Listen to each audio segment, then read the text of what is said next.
দিদিভাই তুমি কি বলছো এসব? তুমি আর কাছে ক্ষমা চাইছো আমার কাছে? দিদিভাই তুমি তুমি একটু সময় নষ্ট করো না, তুমি সৌরভদের কাছে যাও, তুমি একবার শেষ চেষ্টা করে দেখো মানুষটাকে বাঁচাতে পারো। আমি যদি তাড়াতাড়ি ছাড়া পাই আমি তোমার ভাইকে নিয়ে আসছি, তুমি যাও যাও। তুমি বলছো হ্যাঁ দিদিভাই যাও। কিন্তু আমাদের যে ওনাকে থানায় নিয়ে যেতে হবে। এক মিনিট, এত কথা আমরা সবাই মিলে বললাম, বাড়ির সবাই বললো, তারপরেও আপনি এই কথাটা বলছেন? তাহলে তো এবার আমিও বলতে বাধ্য হচ্ছি যে আপনি শুধুমাত্র আপনার সন্দেহর বশে কাউকে নিয়ে যেতে পারেন না। আমরাও আপনাকে প্রশ্ন করতে পারি, আমরাও প্রমাণ চাইতে পারি। আপনি প্রমাণ করুন, আপনি প্রশ্ন করুন আমাদের সামনে, কিন্তু এভাবে একজন নিরপরাধ মানুষকে আপনি সন্দেহর বশে নিয়ে যেতে পারেন না অফিসার। তোমরা চুপ করো সব, আমাকে কতখানে কইতে দাও। রাধারানী একটু চুপ করো, আমাকে কথা বলতে দাও। দেখুন, আপনারা তো আমার পরিচয় জানেন, আমি ব্যারিস্টার দেবজিৎ ব্যানার্জি। আর আমার ফ্যামিলি মেম্বারের পক্ষে এই কাজ করা একদমই সম্ভব না। আমি বলছি আপনাদের, কোথায় একটা মারাত্মক ভুল হচ্ছে আপনাদের দিয়ে। দেখুন, আমি নিজে গিয়ে ওই ছেলের মা বাবার সাথে দেখা করছি, কথা বলবো আমি। আমার মনে হয় আমি কথা বললে ওদের ভুল ভাঙবে, আর তারপরেও যদি ওরা অভিযোগ জানায় তখন আপনারা আবার আসবেন। আমাকে চুপ করতে বললেই তো আমি চুপ করবো না, আমার কথা আমি বলবো। শোনো বাবু, তোমাদের একটা কথা বলি। তোমাদের ঘরে নিশ্চয়ই আমার মতো মা আছে, বোন আছে, দিদি আছে। তা মা বোনকে যদি অপমান করতে চাও করো, সে অধিকার আমি দিলাম, কিন্তু বৌমাকে আমি কোথাও যেতে দেবো নি তোমাদের সঙ্গে। আমাকে যা খুশি করার করে নাই, তোমাদের সামনে দাঁড়িয়ে আছি, কি করবে বলো? মারবে,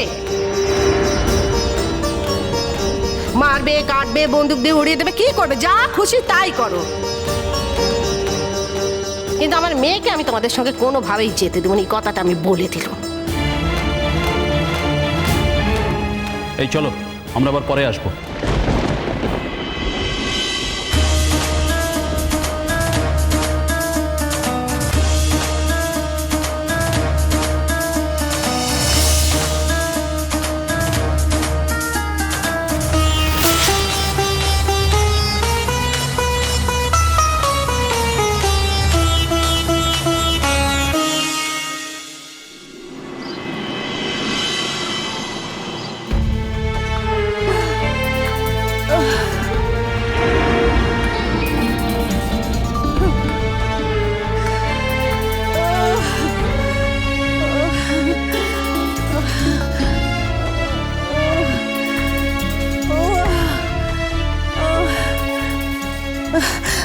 ডাক্তারবাবু, ডাক্তারবাবু, ডাক্তারবাবু কিছু একটা বলুন ডাক্তারবাবু, আপনার কাছে আপনি কিছু বলবেন এই জন্য দেখুন কতক্ষণ ধরে বসে আছে। একটা কিছু বলুন ডাক্তারবাবু, একটা কিছু বলুন। শুনুন, আপনারা তো বুঝতে পারছেন পেশেন্ট খুব একটা ভালো অবস্থায় আমাদের কাছে এসে পৌঁছায়নি।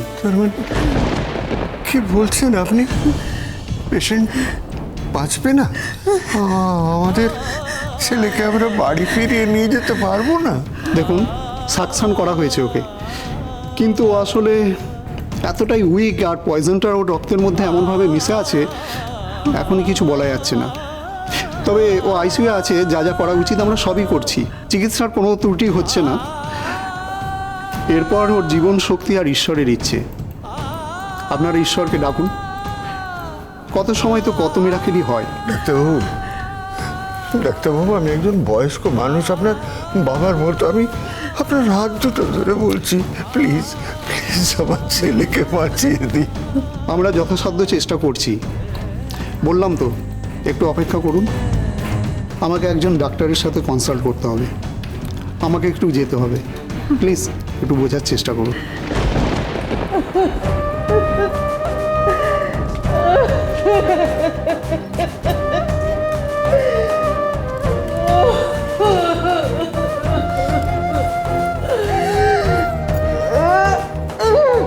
কেঁদো না, কেঁদো না রুমা, কেঁদো না।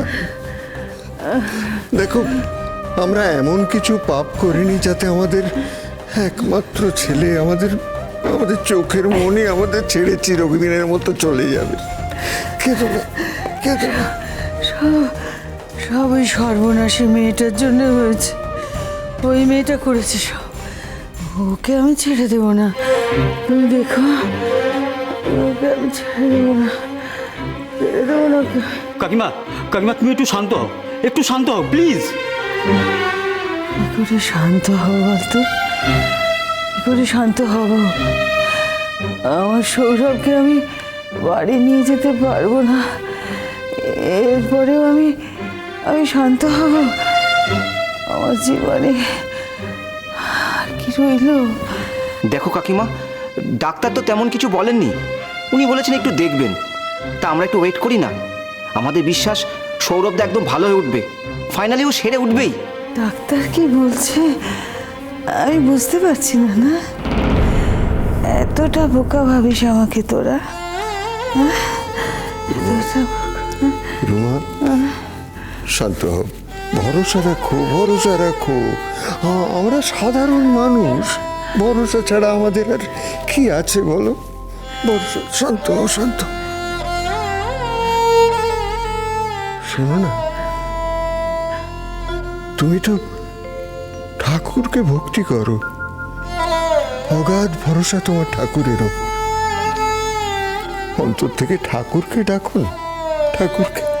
দেখো, আমার মনে হয় নিশ্চয়ই তিনি আমাদের এই বিপদ থেকে উদ্ধার করবেন। ডাকো, ঠাকুরকে ডাকো। সৌরভ এখন কোথায় আছে?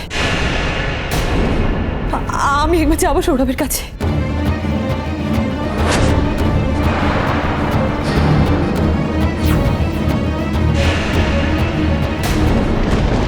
খবরদার, খবরদার বলছি। এখন তুমি এসেছো দয়া দেখাতে? এত বড় সাহস তোমার! দেখো দেখো, কত বড় সাহস আমাদের দয়া দেখাতে এসেছে। শোনো, আমার ছেলের এই ঘটনার জন্যে এ দায়ী, এ দায়ী।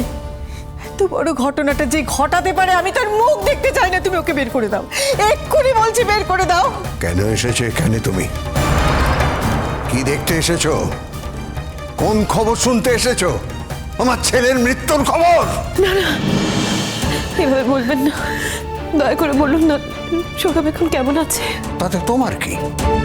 তুমি যেমন রেখেছো ও তেমনই আছে। তুমি তোকে শেষ করে দিতে চেয়েছিলে, তুমি তাই বাড়ি থেকে লোক পাঠিয়েছিলে ওকে শেষ করে দেওয়ার জন্য। এখন দরদ দেখাতে এসেছো থানা পুলিশের ভয়, না? এসব বলবেন না, আপনি কি বলছেন? ছি ছি ছি ছি ছি ছি ছি, খবরদার। তোমার মুখে না ছি ছি ছি ছি আর মানায় না। তুমি আবার উল্টে ছি ছি ছি ছি বলছো। এখন তোমাকে না এই সারা দুনিয়ার, সারা পৃথিবীর লোক ছি ছি বলবে, আমি বলে দিলাম। আপনি এখানে কেন এসছেন ম্যাডাম? আপনার সাথে থানায় দেখা হবে। যান এখান থেকে, বেরিয়ে যান। আর এক মুহূর্ত আমরা আপনাকে সহ্য করতে পারছি না। বেরিয়ে যান, বেরিয়ে যান এখান থেকে। শুনুন, এই হসপিটাল প্রেমিসেসটা আপনার কেনা নয়, আপনাদের কারোরই কেনা নয়। এটা একটা পাবলিক প্লেস, এখানে যে কেউ আসতে পারে। আমিও এসেছি। আপনাদের যদি ক্ষমতা থাকে আমাকে ঘাট ধাক্কা দিয়ে বের করে দিন, কিন্তু আমি সৌরভকে ছেড়ে নিজে থেকে যাব না। না, তুমি আমার ছেলের কাছে কিছুতেই যেতে পারবে না। আমার ছেলের ব্যাপারে তোমার সঙ্গে আমাদের কোনো কথা নেই। তুমি আমার ছেলেকে শেষ করতে চেয়েছো আর এখন এসেছো দরদ দেখাতে। আর কি ভাবছো সেটা আমরা মেনে নেব?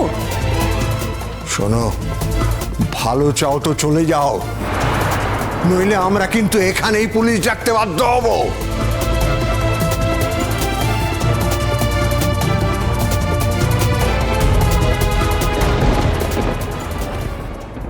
দেখো কাকিমা, আজকে ও যদি মেয়ে না হতো না, তাহলে ওকে আমরা হিড়ির করে এখান থেকে টানতে টানতে পার করে নিতাম। মেয়ে মানুষ তো, তাই গায়ে হাত দিতে পারছি না। তবে তুমি কোনো চিন্তা করো না, পুলিশ ওর যা ব্যবস্থা করার ঠিক করবে।